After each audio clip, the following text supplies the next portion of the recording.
Ardhito diduga mematok fee sebesar 15 hingga 20% dari sejumlah proyek. Menurut KPK, uang hasil korupsi digunakan untuk membayar pinjaman bank atas kebutuhan kampanye pilkada.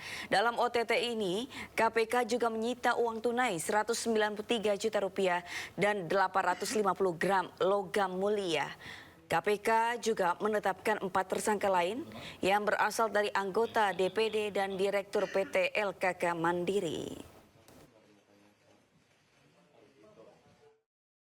Sehingga total aliran uang yang diterima oleh AW mencapai kurang lebih 5,75 miliar rupiah.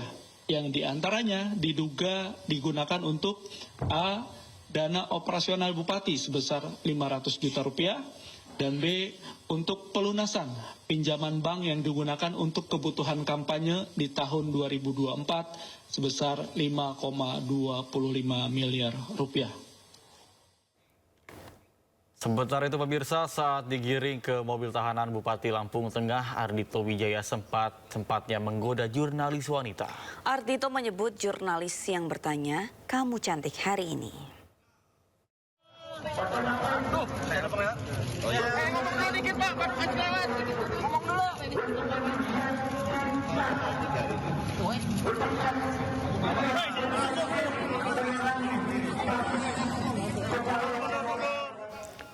Ke informasi lainnya pemirsa, Kementerian Perhubungan memprediksi lonjakan pemudik yang akan menggunakan mobil pribadi saat libur Natal dan Tahun Baru sebanyak 51,12 juta orang. Adapun puncak perjalanan diprediksi pada 24 Desember 2025 dan puncak pulang arus libur Nataru pada 2 Januari 2026.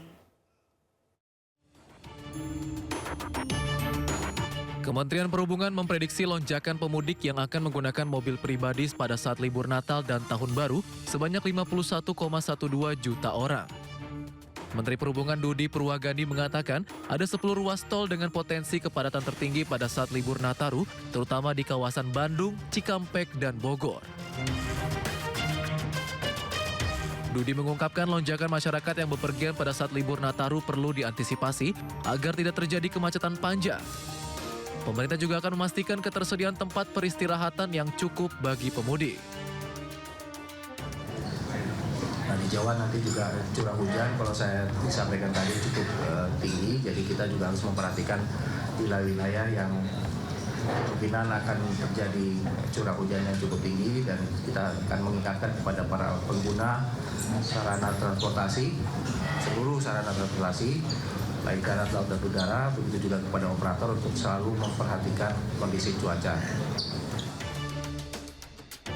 Kemenhub memprediksi puncak perjalanan diprediksi pada 24 Desember 2025 dan puncak pulang arus libur Nataru pada 2 Januari 2026.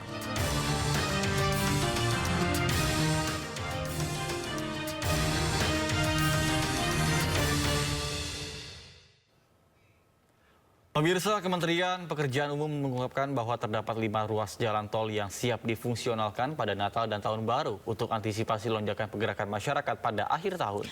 Jaringan jalan tol di Indonesia juga telah dilengkapi dengan 136 tempat istirahat dan pelayanan.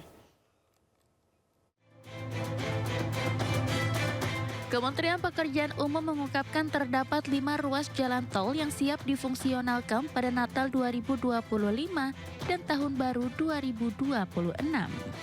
Hal itu dilakukan untuk mengantisipasi lonjakan pergerakan masyarakat pada akhir tahun.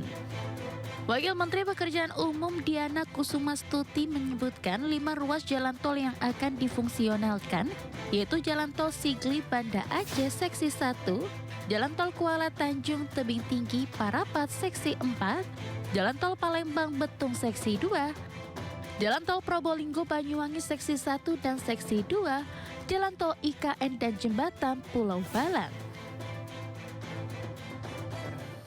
Dan untuk antisipasi lonjakan layanan pada periode ini, terdapat 5 ruas jalan tol yang akan difungsionalkan dengan panjang 142.587 km. Nah, 142 km dan 142 km.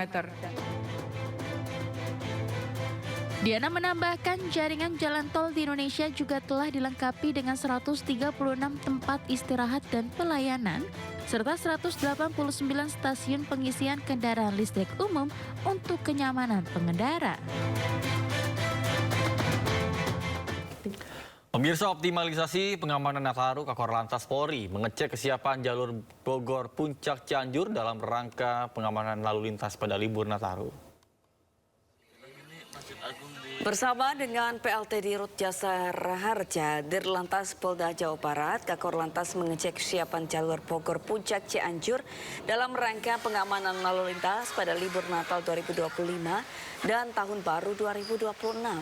Acara dilanjutkan dengan pemaparan kesiapan skenario pengelolaan arus lalu lintas dari jajaran Satlantas di Kabupaten Bogor.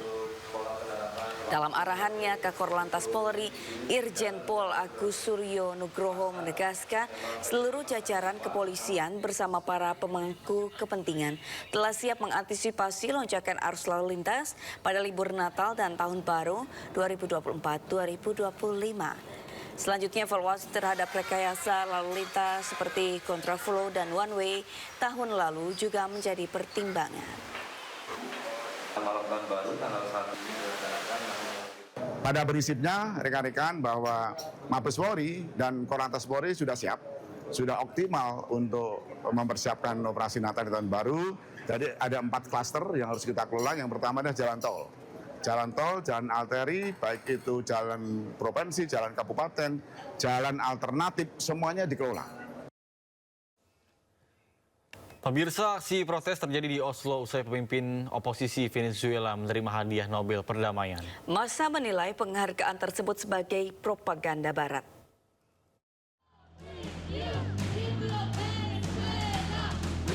Aksi protes terlihat menentang pemberian hadiah Nobel Perdamaian kepada pemimpin oposisi Venezuela, Maria Corina Machado. Versus FC Heidenheim. It is simply sensational. Bundesliga.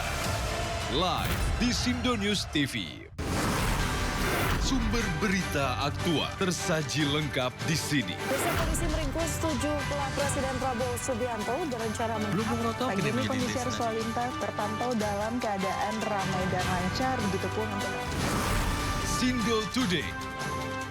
Narkoba Polresta Sidoarjo deras disertai angin kencang. Pemerintah mengalokasikan anggaran sebesar 71 triliun. Mobil rombongan wartawan mengalami kecelakaan di Tol Pemalang, Batang.